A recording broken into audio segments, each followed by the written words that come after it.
Góc nhìn Việt Nam xin kính chào quý vị và các bạn. Các bạn thân mến, câu nói vì Việt Nam, Cuba sẵn sàng hiến dâng cả máu của mình. Câu nói bất hủ của Chủ tịch Cuba Fidel Castro đã in sâu vào trái tim của các thế hệ người Việt Nam, thể hiện sâu sắc tình anh em, tình đồng chí keo sơn giữa Việt Nam và Cuba trong những năm tháng chiến tranh ác liệt và trong công cuộc xây dựng, đổi mới đất nước hiện nay. Quan hệ đoàn kết anh em giữa Việt Nam và Cuba do Chủ tịch Hồ Chí Minh và Chủ tịch Fidel Castro đặt nền móng được thúc đẩy ngày càng phát triển lớn mạnh không ngừng. Trong chiến tranh biên giới năm 1979 nổ ra, Cuba đã tuyên bố ủng hộ Việt Nam chống Trung Quốc bành trướng, đồng thời tuyên bố sẵn sàng gửi quân sang Việt Nam để giúp đỡ nhân dân Việt Nam. Nói về vấn đề này, trên tờ Washington Post ngày 24 tháng 2 năm 1979, tức là một tuần sau khi bọn bành trướng Trung Quốc xua quân xuống biên giới xâm lược Việt Nam, có đăng bài viết khơi dậy lời thề ủng hộ của Cuba trong cuộc chiến đấu ở Hà Nội, của tác giả Karen De Young, là phó tổng biên tập và là phóng viên cấp cao về an ninh quốc gia của tờ Washington Post lúc bấy giờ. Bài báo này viết rằng việc Trung Quốc xâm lược Việt Nam tuần trước đã kích động mức độ nhiệt thành và tố cáo chưa từng thấy ở Cuba kể từ sau cuộc chiến tranh xâm lược của Mỹ ở Đông Nam Á và những ngày đầu Cuba ủng hộ phong trào giải phóng châu Phi. Những tấm áp phích in chữ của chính phủ cam kết sự ủng hộ của Cuba đối với Việt Nam đã xuất hiện khắp thủ đô La Habana trong vòng vài giờ sau cuộc xâm lược của Trung Quốc đối với Việt Nam.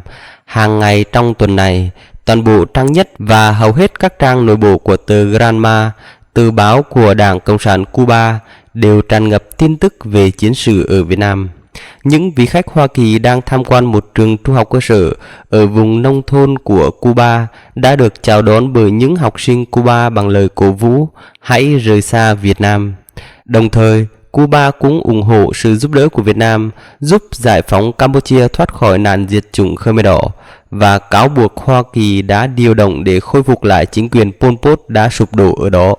Trong một bài phát biểu bất ngờ vào tối thứ Tư trước hàng chục nghìn người Cuba trong một cuộc meeting ủng hộ Việt Nam, Chủ tịch Fidel Castro nói rằng Hoa Kỳ và Trung Quốc có mục tiêu chung ở Đông Nam Á. Fidel nói rằng cuộc xâm lược Việt Nam là một tín hiệu cho thấy Hoa Kỳ cũng như Trung Quốc đang tìm cách tái lập chế độ diệt chủng Pol Pot ở Campuchia. Ông nói rằng mục tiêu chính sách của họ là tấn công Việt Nam, chấm dứt mọi hợp tác và đoàn kết với Việt Nam và chính phủ cách mạng Campuchia mới và bao vây Việt Nam từ Bắc cho đến Nam. Fidel Castro nói rằng tất cả những điều này vẫn đang xảy ra trong khi Hoa Kỳ dường như đã rửa tay gác kiếm ở Việt Nam. Để làm bằng chứng cho âm mưu được vạch ra, Fidel lưu ý rằng Phó Thủ tướng Trung Quốc Đặng Tiểu Bình đã đến thăm Hoa Kỳ ngay trước cuộc xâm lược. Fidel cho biết thông tin do một nhà báo nước ngoài giấu tên đã chứng minh rằng Đặng Tiểu Bình đã triệu tập cuộc họp của Quân ủy Đảng Cộng sản Trung Quốc ngay sau khi trở về và quyết định xâm lược Việt Nam đã được đưa ra. Fidel gọi cuộc xâm lược Việt Nam là một trong những vấn đề nghiêm trọng nhất, nếu không muốn nói là nghiêm trọng nhất của thế giới trong thời gian gần đây. Tất cả điều này thật đáng ghê tởm vì nó được gây ra bởi một kẻ phản bội phong trào cách mạng.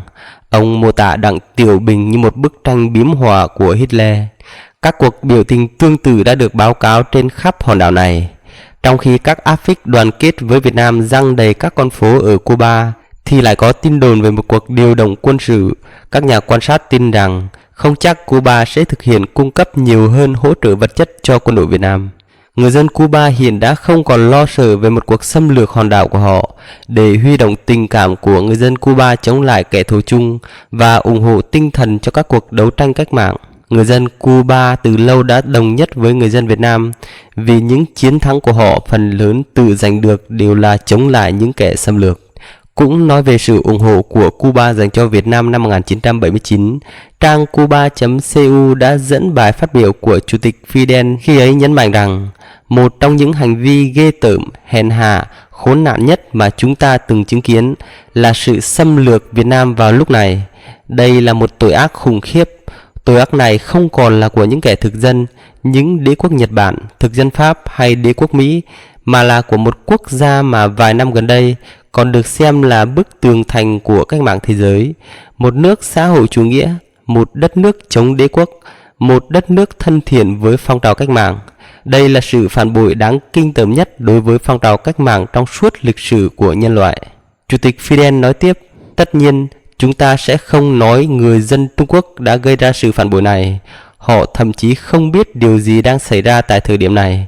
Họ không biết rằng lúc này Việt Nam đang bị tấn công, Việt Nam đang bị xâm lược. Những gì họ biết là sự lừa dối thông qua các phương tiện truyền thông đại chúng, phát thanh, truyền hình, báo chí trong tay của bè lũ phản động. Nhưng đâu thể dễ dàng qua mắt cả một dân tộc. Vì vậy, tôi tự hỏi tại sao lúc này giới lãnh đạo Trung Quốc không nói với nhân dân của họ về sự thật của cuộc chiến tranh xâm lược, sự xâm lược trắng trợn đang chống lại nhân dân Việt Nam. Chủ tịch Fidel Castro còn khẳng định những hành vi quấy rối của Trung Quốc đối với Việt Nam đã được tiến hành trong một thời gian dài. Kết thúc bài phát biểu, Chủ tịch Fidel kêu gọi nhân dân thế giới đoàn kết và hô lên nhân dân Việt Nam anh hùng muôn năm. Khi đó, những người dự cuộc meeting đồng thanh hô vang muôn năm và bắt đầu cuộc tuần hành phản đối Trung Quốc xâm lược Việt Nam. Đến ngày 11 tháng 3 năm 1979, tờ Washington Post đăng tin nhiều đám đông đã xuống đường ở La Habana để tham gia cuộc tuần hành ủng hộ Việt Nam chống lại sự xâm lược của Trung Quốc. Theo lời kể của ông Nguyễn Văn Đào, tùy viên Đại sứ quán Việt Nam tại Cuba năm 1979 đã nói rằng suốt cuộc đời làm ngoại giao, chưa khi nào tôi sống trong sự căng thẳng nhưng ngập tràn tình đoàn kết quốc tế như vậy. Chiều tối ngày 16 tháng 2 năm 1979 theo giờ Cuba, tức là sáng ngày 17 tháng 2 giờ Việt Nam, ông Đào đang đi bên ngoài thì nhận được cuộc gọi trở về sứ quán gấp. Họ đánh ta rồi. Ông Trần Hữu Súy, đại diện lâm thời sứ quán Việt Nam tại Cuba, thông báo ngắn gọn khi bắt đầu cuộc họp lúc 10 giờ đêm. Sau đêm thức trắng, ông Đào ra cổng sứ quán đi phát tài liệu thì gặp cảnh tượng không nói nên lời. Hàng nghìn người dân Cuba đứng kín các ngã đường quanh sứ quán, đoàn người hô vang khẩu hiệu đoàn kết với Việt Nam, phản đối Trung Quốc xâm lược. Tôi cảm nhận rõ sự phẫn nộ của từng người dân Cuba bởi họ cho rằng Trung Quốc tấn công Việt Nam là sự phản bội không thể tha thứ. Trên báo Nhân dân số 9036 ra ngày 13 tháng 3 năm 1979 đưa tin quốc tế ủng hộ và sát cánh với Việt Nam trong cuộc chiến tranh bảo vệ biên giới phía Bắc. Bài viết của nhà báo Bùi Ngọc Hải, khi ấy đang là phóng viên thông tấn xã Việt Nam tại La Habana, phản ánh về không khí sôi sục của các tầng lớp nhân dân Cuba ủng hộ cuộc chiến tranh bảo vệ biên giới chính nghĩa của nhân dân Việt Nam chống quân xâm lược Trung Quốc. Bài báo viết rằng: tôi viết những dòng này khi bên tai tôi vẫn còn vang lên những khẩu hiệu Việt Nam, Cuba đoàn kết nhất định thắng. Vì Việt Nam, Cuba nguyện dâng cả máu của mình. Trước cuộc xâm lược của Trung Quốc, hãy tăng cường tình đoàn kết với Việt Nam. Chỉ mấy ngày qua, gần 500 cuộc meeting của các tầng lớp nhân dân Cuba đã được tổ chức để ủng hộ Việt Nam chống Trung Quốc xâm lược. Hàng chục nghìn bức điện từ khắp các nơi gửi đến bày tỏ tình đoàn kết với Việt Nam. Cuộc tấn công từ phương Bắc vào các tỉnh biên giới Việt Nam đã gây ra sự phẫn nộ trong lòng các tầng lớp nhân dân Cuba, tác động mạnh đến những tình cảm sâu xa nhất của cả một dân tộc. Các đồng chí Cuba nhận xét rằng, từ gần 10 năm nay, ở Cuba chưa có một sự kiện nào lại gây chấn động lớn như vậy. Chỉ một ngày sau khi nhà cầm quyền Bắc Kinh phát động cuộc chiến tranh xâm lược quy mô lớn chống Việt Nam, trên các đường phố của La Habana và các thành phố khác đã xuất hiện hàng chục nghìn tấm áp phích Việt Nam sẽ chiến thắng. Trước cuộc tiến công phản bội và hiểm độc, Việt Nam sẽ chiến thắng. Vì Việt Nam, xin đồng chí Tổng tư lệnh Fidel Castro hãy ra lệnh cho chúng tôi. Công nhân xưởng in của Ban tuyên huấn Trung ương thức suốt đêm để hoàn thành việc in các tấm áp phích này. Ở Villa Clara, một tỉnh nhỏ cách La Habana gần 400 km, sau khi kết thúc cuộc meeting có hơn 10.000 người tham dự, đồng chí Bí thư tỉnh ủy nói, đây là lần đầu tiên chỉ trong 24 giờ, tỉnh chúng tôi đã huy động được một cuộc meeting lớn như vậy. Nhiều người dự cuộc meeting không cầm nổi nước mắt, phẫn uất trước hành động xâm lược, thông cảm với nhân dân Việt Nam đã phải chịu đựng nhiều gian khổ, hy sinh. Bác Manuel González, một công nhân đã về hưu nói rằng, bắn vào nhân dân Việt Nam, một dân tộc cao thượng và sáng tạo, một dân tộc hòa bình thì thật là một hành động phi nghĩa và đê tiện. Nó cho thấy những kẻ chủ mưu đã được chủ nghĩa đế quốc cổ vũ như thế nào, mặc dù bọn này không chịu xuất đầu lộ diện. Em Reina Vandes, 11 tuổi, nữ học sinh lớp 6 nói rằng, là một đội viên, Em căm thù những kẻ xâm lược nhân dân Việt Nam, một dân tộc chưa bao giờ làm hại ai cả.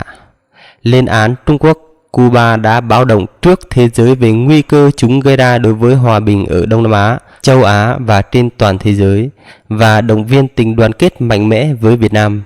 Một nữ cán bộ Cuba đến Sứ quán Việt Nam vừa khóc vừa nói: "Các đồng chí hãy cầm tay tôi đây, trái tim tôi đang đập mạnh. Trong đời tôi có 2 lần xúc động lớn, đó là khi Việt Nam giành được thắng lợi mà cả loài người đều mong đợi, và lần này là khi Trung Quốc tiến hành cuộc xâm lược tội ác chống Việt Nam. Ở cơ quan của chúng tôi có biết bao nhiêu việc phải làm, nhưng lúc này đoàn kết với Việt Nam là quan trọng nhất." Một đồng chí Cuba khác nói với tôi rằng nếu như lúc này Việt Nam yêu cầu thì không phải có hàng nghìn người mà là hàng chục nghìn, không phải hàng chục nghìn mà là hàng triệu người sẽ đứng lên phía trước. Hành động cao cả của Cuba giúp đỡ cách mạng châu Phi đã chứng minh điều đó. Anh Federico Enrique, công nhân in đã từng tham gia chiến đấu giúp cách mạng châu Phi tuyên bố: "Với tư cách là một người Cuba, một người lao động, tôi phản đối hành động của ban lãnh đạo Trung Quốc chống nhân dân Việt Nam anh hùng. Việt Nam ở trong tâm hồn của những người có danh dự trên thế giới. Việt Nam ở trong trái tim các dân tộc đã biết khâm phục Việt Nam vì sự trong sáng, tinh thần chiến đấu, ý chí chiến thắng, đức tính giản dị của những người lãnh đạo và nhân dân Việt Nam. Tôi chỉ còn chờ đợi giây phút được lên đường giúp nhân dân Việt Nam đánh đuổi bọn xâm lược, bởi vì đối với tôi, lúc nào tôi cũng ở trong tư thế sẵn sàng nhận nhiệm vụ." Bác sĩ Alberto Rodriguez đã từng sang công tác ở Việt Nam giữa những tháng ngày chiến tranh ác liệt chống Mỹ, cũng nói lên quyết tâm sẵn sàng đi phục vụ ở Việt Nam. Một bà mẹ tóc bạc phơ nằng nặc xin được sang Việt Nam để nấu cơm phục vụ các chiến sĩ Việt Nam. Tôi nhớ đến lời tuyên bố của đồng chí René Rodriguez, Chủ tịch Ủy ban Cuba đoàn kết với Việt Nam: "Trong giờ phút gay go này, cần phải tăng cường sự ủng hộ của thế giới đối với nhân dân Việt Nam." Lên án Trung Quốc, đoàn kết với Việt Nam, các bạn Cuba tin tưởng chắc chắn ở thắng lợi của Việt Nam. Tin quân và dân ta đánh thắng giòn giã bọn xâm lược làm nức lòng bạn bè. Việt Nam phải đánh bọn xâm lược thật đau vào. Khẩu hiệu ấy vang lên khắp nơi ở Cuba. Chúng ta đó là Việt Nam, là Cuba, là các nước xã hội chủ nghĩa, là các lực lượng yêu chuộng hòa bình và tiến bộ đang đứng về phía Việt Nam. Đồng chí Victor Joaquin Ortega, cán bộ đài phát thanh Cuba tâm sự: "Cuộc chiến tranh bảo vệ biên giới làm tôi nhớ lại những kỷ niệm ở Tổ quốc của Bác Hồ trong thời kỳ kháng chiến chống Mỹ. Tôi đã thấy Việt Nam vượt lên mọi khó khăn để chiến đấu và chiến thắng. Làm sao có thể đánh bại những con người có khả năng biến đau thương thành căm hờn, biến căm hờn thành sức mạnh cụ thể chống quân xâm lược thắng lợi. Bởi vì Việt Nam là một dân tộc được giáo dục truyền thống cách mạng và chủ nghĩa Mác Lênin, được giáo dục trong tinh thần và những lời dạy của Chủ tịch Hồ Chí Minh." Nhà điện ảnh nổi tiếng Cuba Santiago Alvarez nói rằng, theo lời phát biểu của lãnh đạo Trung Quốc, Việt Nam là Cuba ở Đông Nam châu Á. Có lý đấy, Việt Nam sẽ giáng cho bọn xâm lược Trung Quốc một trận thật đích đáng. Tôi xúc động trước lời phát biểu của một bạn đồng nghiệp Cuba. Những kẻ lãnh đạo Trung Quốc đã lầm khi họ xâm lược Việt Nam, cũng như đế quốc Mỹ trước đây đã chọn nhầm đối thủ. Chúng tôi biết Việt Nam có ý nghĩa như thế nào đối với thế giới. Đụng đến Việt Nam là đụng đến loài người. Việt Nam sẽ chiến thắng bằng sức mạnh của mình và bằng sức mạnh của tinh thần đoàn kết quốc tế. Trên lễ đài trong cuộc meeting ở trung tâm thành phố, bên cạnh quốc kỳ Việt Nam và Cuba, là bức ảnh chân dung Chủ tịch Hồ Chí Minh khổ lớn cùng câu nói nổi tiếng: "Không có gì quý hơn độc lập tự do." Tại đây, Fidel Castro đã có bài hùng biện không chuẩn bị trước. Ông vẫn mặc bộ quân phục như thường thấy trong các sự kiện quan trọng, bước lên lễ đài trước sự tập trung của hàng chục nghìn người. Bằng giọng nói hào sảng, Chủ tịch Cuba nói hành động xâm lược của Trung Quốc là sự phản bội. Nhà cầm quyền Bắc Kinh đã âm mưu gây chiến từ lâu. Họ lại còn lừa dối nhân dân trong nước và thế giới, vu cáo Việt Nam xâm lược, còn Trung Quốc chỉ lấy những kẻ phản kích tự vệ. Họ xúi giục quân đội Pol Pot xâm lược biên giới Tây Nam của Việt Nam, nhưng lại dùng chiêu bài đánh biên giới phía Bắc Việt Nam để ủng hộ cách mạng Campuchia.